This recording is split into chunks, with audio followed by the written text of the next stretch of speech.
La poésie, à quoi ça sert? À tout. Oh mon Dieu, c'est une question brutale mais tellement douce en même temps. Oh putain, il m'attaque au saut du lit. À quoi sert la poésie?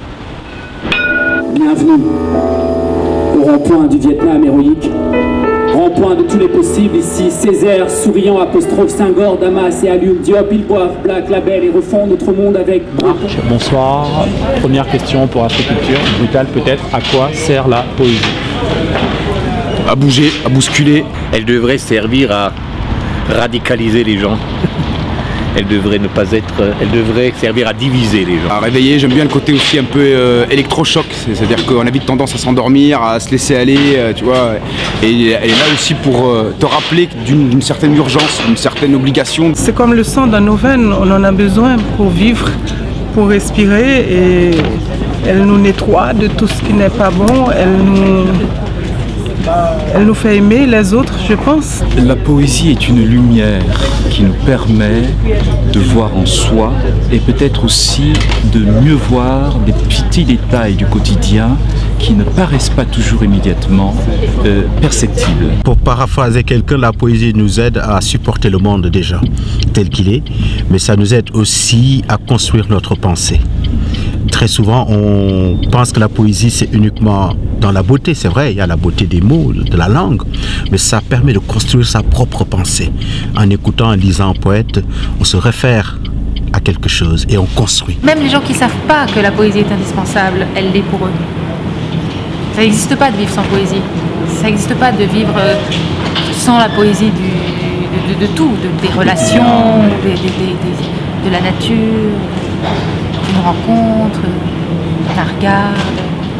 Donc la poésie est partout. Partout, oui. Et nulle part en même temps. Voilà. Après, des fois on la voit, des fois on passe à côté. Rappeler les gens à la fois à l'ordre du réel étrangement et à l'ordre du rêve, comme dirait d'ailleurs Césaire. Sometimes I feel like a mother's child.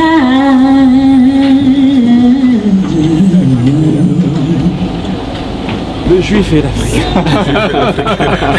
Pourquoi oses-tu écrire? J'écris simplement parce que l'écriture est pour moi l'espace dans lequel je retrouve quelque chose qui bégaye, quelque chose que j'ai perdu, quelque chose qui s'est effacé. On appelle ça une identité. C'est un besoin de poser sur papier, des fois c'est des sentiments, des réflexions, et ça me permet d'avancer, ça me permet de me rappeler, de dire ah ok à ce moment précis c'était ça, comme poser dans le marbre, quoi. Je suis quelqu'un qui vit en exil. Et l'écriture est pour moi le moment où je peux conquérir cette identité qui s'est enfouie, qui est quelque part dans le monde, dans l'autre, et qui est en moi et que je ne peux plus entendre. Donc il reste dans les mots. C'est pour ça que je retourne les mots comme une crêpe dans tous les sens pour que les mots me parlent de moi.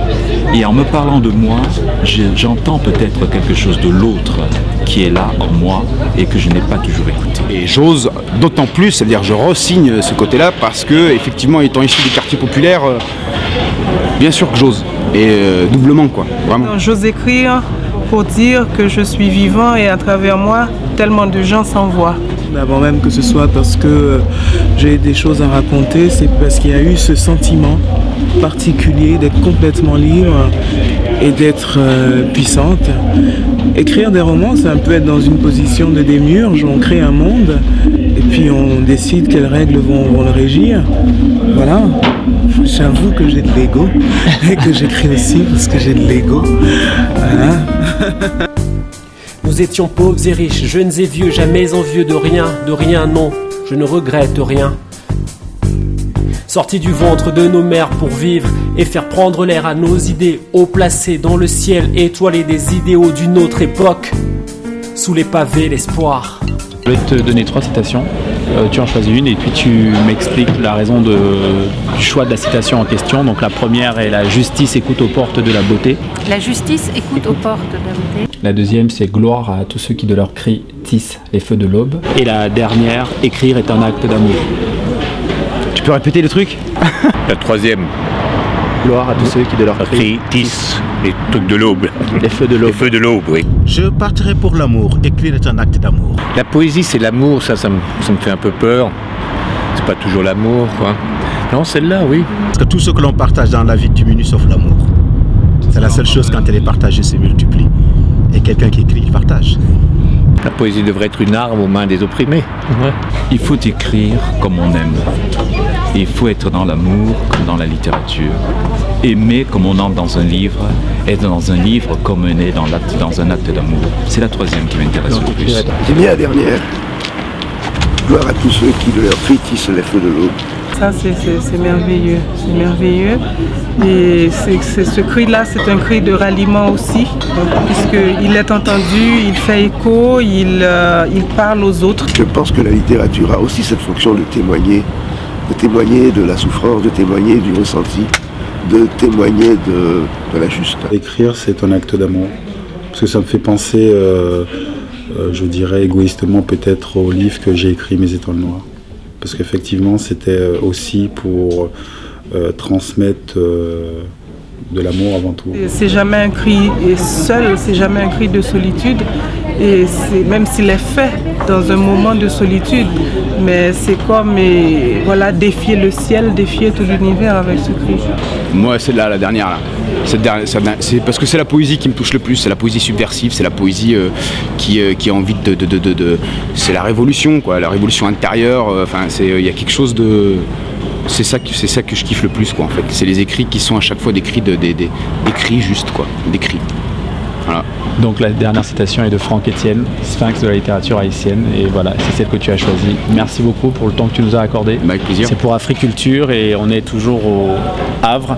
Et ce n'est pas une légende, le Havre a le goût des autres. On est avec Marc qui vient de nous offrir une lecture du cahier d'un retour au pays natal.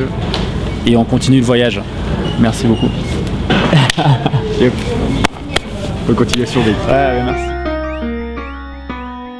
Dans cette histoire, tout est vrai car j'ai tout inventé. Et tu vois, c'est sûr, j'ai beaucoup moins la gueule de bois qu'avant, mais toujours pas celle de l'emploi. Je m'y refuse et emploie ce qui me reste de temps à vivre et à briser des cadres comme padré. Partout alentour, je vois des reines et des rois rêvant d'amour toujours et d'espoir de retour. L'ascenseur social est en panne, tant mieux petit, va vite, va, cours, prends l'escalier qui monte vers les nuages. Va vite, cours, vole de tes propres ailes vers des rêves immatériels. Va, vis et deviens qui tu es, car il ne s'agit pas d'avoir mais d'être ou ne pas être, être soi-même, être au monde, être à la hauteur des idéaux derrière les mots. Hasta la poesia siempre. Je flotte comme un papillon, pique comme une abeille, qui suis-je? Je flotte comme un papillon, pique comme une abeille, qui suis-je? Mohamed Ali. Je suis un aigle noir royal qui vole au-dessus des ruines d'une société matérialiste enfermée dans ses préjugés. Je suis un oiseau de nuit, de feu, de liberté qui viole l'espace de pensée trop confortable des bourgeois et des rois. Je suis une déclaration d'indépendance et de droit. Je suis un artiste autiste enfermé dans son art. Je suis un octambule, un somnambule, funambule qui fabule et déambule dans une bulle. Je suis un océan de pensées schizophrènes qui me freine et m'enchaîne à ma reine, me mène à la quête de la fleur d'insomnie de mes nuits. Je suis un acte d'amour. L'écriture automatique, spontanée, libre et pure, et je te dis merci, merci, merci, merci. Pour Africulture, Lilian Thuram. Merci, les mots. Bravo. Monsieur Gauthier, vous le connaissez? Oui. Ah, d'accord. Merci, monsieur.